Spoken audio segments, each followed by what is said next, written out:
Oh, good morning. Welcome back to my channel. It's day something, May 16th. It's 5 of 6 a.m., so 5:55. And it's pretty early for me to be breaking down camp, but that's exactly what I'm going to try to do. We're supposed to have thunder showers this afternoon around 2 or 3, which is exactly what it's going to take me to get out 13 miles and get out of here. So I want to get up, break down camp, and get going. I'll catch up with you guys when I get on trail. All right, camp is broken. This was an okay spot, and I think it was good for my tent, and not a whole lot of flat spots, but a big fire pit.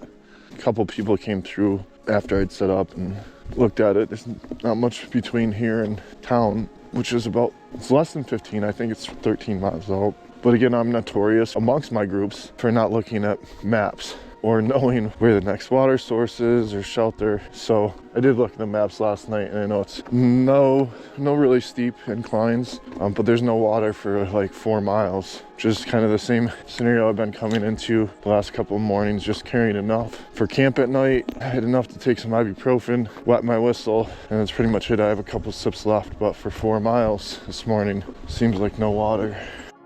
So the wind did pick up significantly last night, and we're supposed to get rain in this afternoon around 2 or 3. It's like 45% thunderstorms, and then it just ramps up through the evening. So I did set up some reservations in town. So at this point, I do need to shower and download videos and do laundry. And then we're in the Shenandoahs and be there for at least 5-6 days or more. I'm not sure there's many resupplies on the way, but a lot of wayside markets apparently. Let's get up here and find out what it looks like.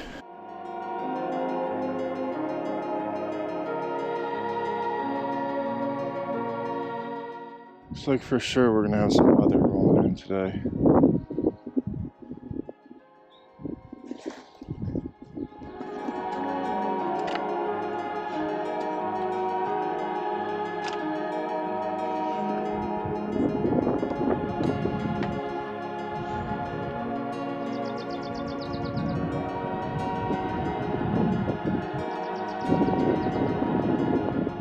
Yep. Virginia's easy. Imagine walking up this for 4 miles, 5 miles. Well, it's not necessarily pouring yet, but the rain didn't hold off very long. I think it's not even 10 o'clock yet, but just came across a caveman who was hiking with Hot Lips, and they both started the same time that Jukebox and Lunar and I started at Route 60. So talk to them about where they're going. They're going to do a 0 in Waynesboro, and we might share a shuttle if I can get down there by noon. Looks like Hot Lips is right up here, so looks like I'm on a better pace to be there more like noon than 1 if I can keep it up. These guys hike kind of fast and consistent, so no break. So I just took a look, and maybe 7 or 8 grave sites that have just stones sitting upright as headstones. Nothing except for that far one has Lowe written on it or inscribed on it. But other than that, nothing else to be legible. Pretty neat. Not much left but a small foundation and a massive chimney fireplace. Wonder what it would have looked like when it was first completed. So just took a look at the map. It's 10:15 right now. There's 3.4 miles to the trailhead, so I definitely should be there by noon. And the rain's held off a little bit. It looks like it's on the map anyways, mostly downhill or flat, so this shouldn't be too bad and should be relatively quick. So I'll let you know when we get into town. So just made it up to Rockfish Gap. It's like 11:20, 11:30, somewhere in there. Shenandoah National Park to our left. We came from Blue Ridge Parkway to our south. We're going north eventually, kind of up there someplace, but for right now we're going to go check out the visitor center, which is over here, and see if we can get I think it's over here. This doesn't look like much of a center.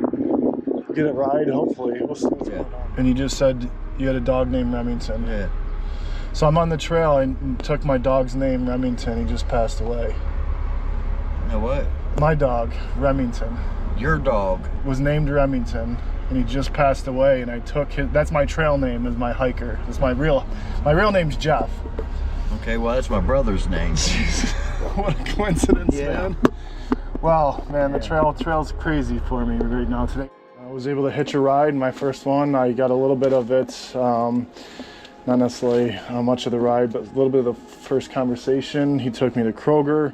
I was able to get some resupply food, and then just walked the 0.6 to the Quality Inn. Checked in, got a shower, going to get some food and do some laundry. So peace out for another 12 hours or so. Yeah. Rockfish Gap Outfitters, getting a ride.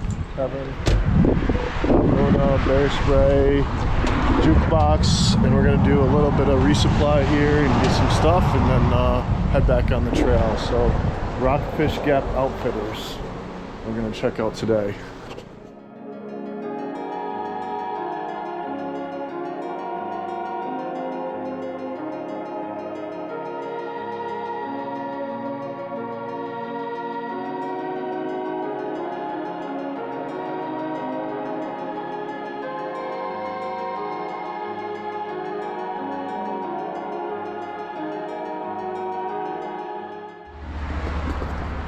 Alright, Jukebox got his bag thing figured out. He's gonna get a new bag in a couple of days. Kevin's been graciously waiting for us, and we're gonna get packed up and back up on the mountain. So here we go. What's your name, man? Mose? Mose? Yeah. Nice to meet you, man. I'm Jukebox. I'm Kevin. Remington. Remington? Remington, nice to meet you. Yeah, you too. Where are you from? Indiana. Oh, nice. Y'all headed north? Yes, sir. You too? I am. I'm doing 6. What's the section? So we're back on trail, and just wanted to recap, reflect on some of the things that you maybe missed out on while I was at my resupply location. Was able to go get a burger, hit the store, you know, do all those things. Spent most of my evening in my room, cooked up some brats in the microwave, ate some of my resupply already. But this morning, went down to the lobby to have breakfast and do laundry and whatnot. And Jukebox and Luna were down there. He got a unfortunate call this morning from family members. Was notified that his grandmother had passed, and you know, it was real tough. I've got to know him the last week or so and spent a lot of time with him. I understood that, you know, she wasn't in the best health, and he did get a chance to go see her recently. So, you know, the only thing he could offer was a hug, and you know, I hope that was enough in the moment. You know, if he's watching these in the future, Jukebox, I appreciate you, man. And you know, I'm here to help support you any way I can. So hope you have a great hike through the Shenandoahs, and you're able to, you know, spend some time with family when you need to get off. And you know, God bless. My permit for the Shenandoah National Park, deposited that, kept my top copy. It's about 110 from Rockfish Gap to Front Royal. So I gave myself about 5 days to do it. Let's see if we can manage that. These purple flowers are everywhere on trail, lining them all down through this whole pathway and coming through all these purple flowers. So after looking at some of the logbooks and being at the hotel for a day, I ran into a few other hikers. Lady Jukebox left this morning, and so did Point Man. So they're just a day out, half a day out ahead of me. I think Frostbite, Beggins, Stairmaster, North Star, they're all at least one day behind, I think. So Mose, the Amish guy I just met, said he camped with Stairmaster and North Star last night. So I was wondering if I would have met them at the trailhead if I stayed there a few more minutes. So still running with that crew, waiting for them. And I think Mimic and that crew with Rod, they must be somewhere out here today. I think they went into town last night or yesterday at the same time that Jukebox and Luna did. So we'll see. Hopefully catch some people on trail today. I was just thinking to myself, it just feels so good to be out hiking. Kind of getting to town and do all those things, it gets boring really fast, and that's just livens the senses to be out here, you know, or maybe you don't. I forgot about my shuttle drive into town, meeting Eric, I want to say his name is, and his dog is named Remington, or was, passed away, and his brothers, one of his brothers' names is Jeff, and he was just getting off work or doing something and was able to give me a ride into the grocery store. So, you know, that was the first time I had hitched, threw out my thumb, was successful. Well, maybe the second or third time, but this is the first time I was successful, and it was a unique experience, so grateful for that.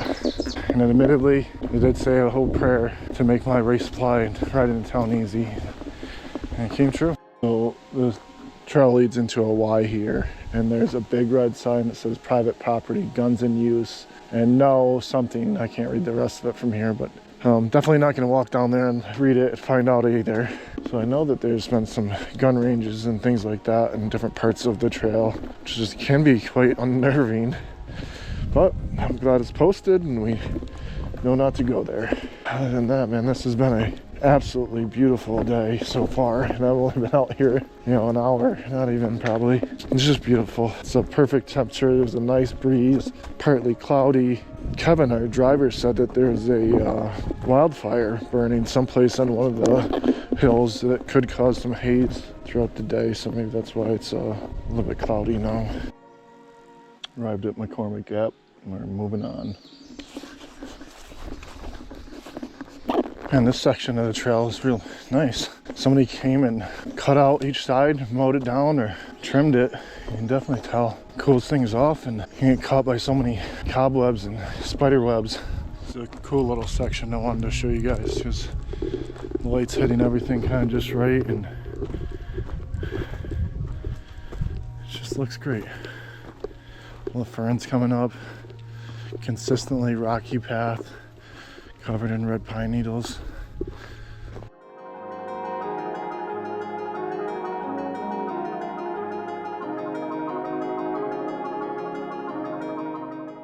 Some cool little seats for hikers.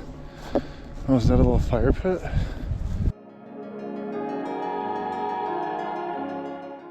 There's just a table.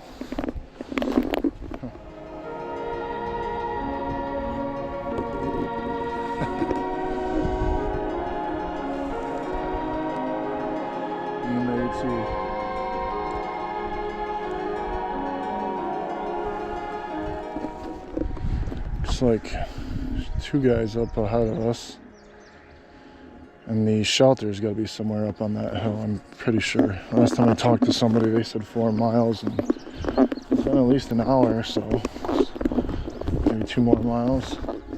Probably use the restroom down here and then take a look at a map and figure out my time and what the rest of my day is looking like and what I should be planning out. You know, there's really no water, or I haven't seen any water since I started going uphill. I don't think we're going to find a whole lot either. Beagle Gap. So as it becomes an easier walk here, I'm just reflecting on, and I'm thinking all the time, it's just when to turn the camera on, I guess, but I was thinking about how challenging the trail is.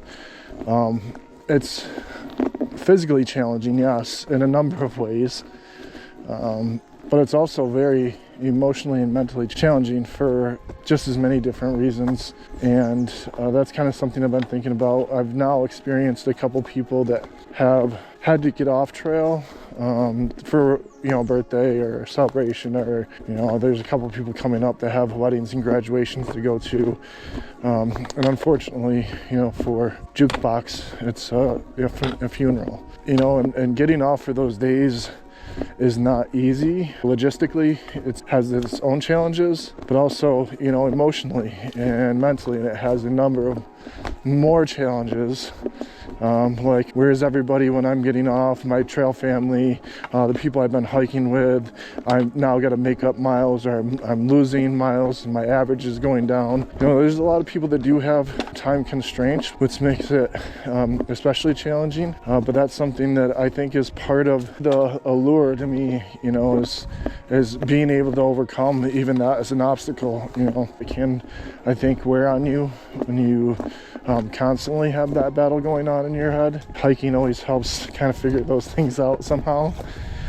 So again, I wish Jukebox well, and safe travels back to Ohio, and look forward to seeing him and Luna back on trail soon. So I know that they're going to be here this week, but you know, that's just something that I may not see them this week, and I may not see them ever again, honestly, if I bust out a long day and he gets off trail for a few days at the end of this week.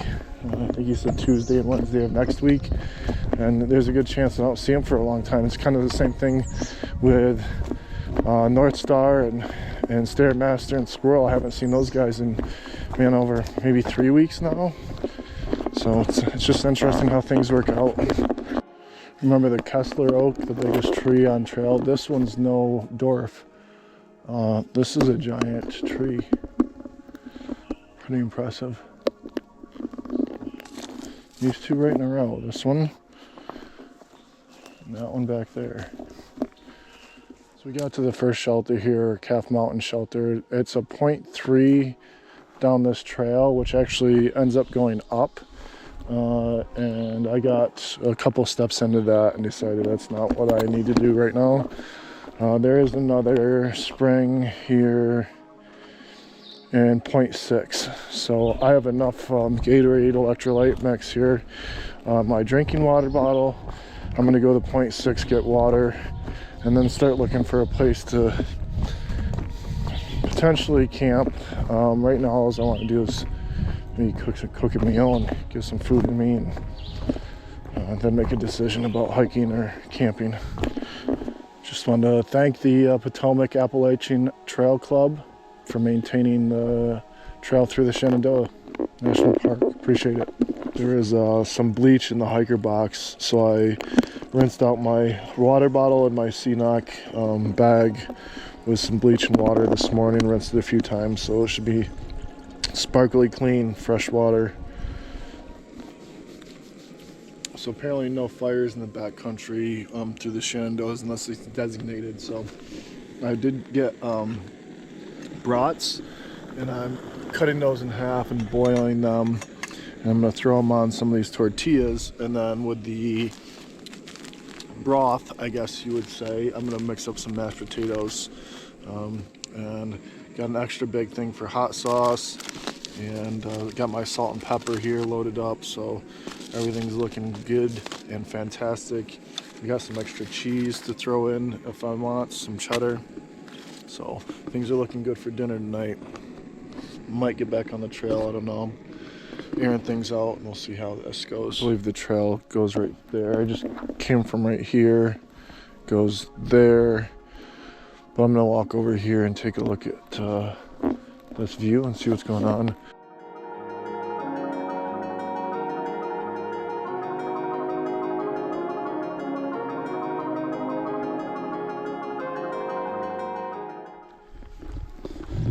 I think we have about 2-3 hours of daylight left. I don't know what time it is, but I think I'm gonna hike till the sun goes down over the horizon, and then put up camp and see how long that takes before it gets dark, and see how many miles you can get in the meantime. Nothing else to do, might as well walk.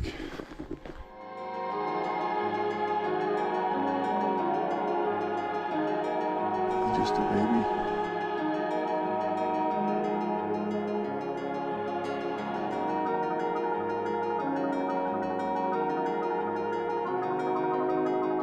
Having the shuttle driver for today, he had mentioned that there was some flares and talked about how they affect the sunsets and the smoke, you know, adding to the effect And I've been watching on my left-hand side here, this way. You guys can't see it now, and I can't really see it anymore. But it's a significant bright hue of orange and purple right now. And I'd like to get to a spot where I can see it, but I don't know if I'm gonna make it.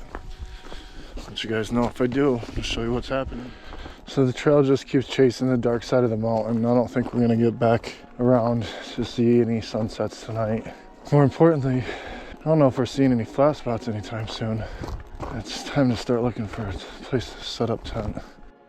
All right, it's 8:46. I'm at mile 878.3. I'm just gonna go back and see how far we went today. So we went 14 miles. 14 miles today in about 8.5 hours or so. And I'm gonna set up my tent for the first time in the dark. For the most part, that's pretty close to dark. I can get my headlamp out and then get going. I'll talk to you guys in the morning.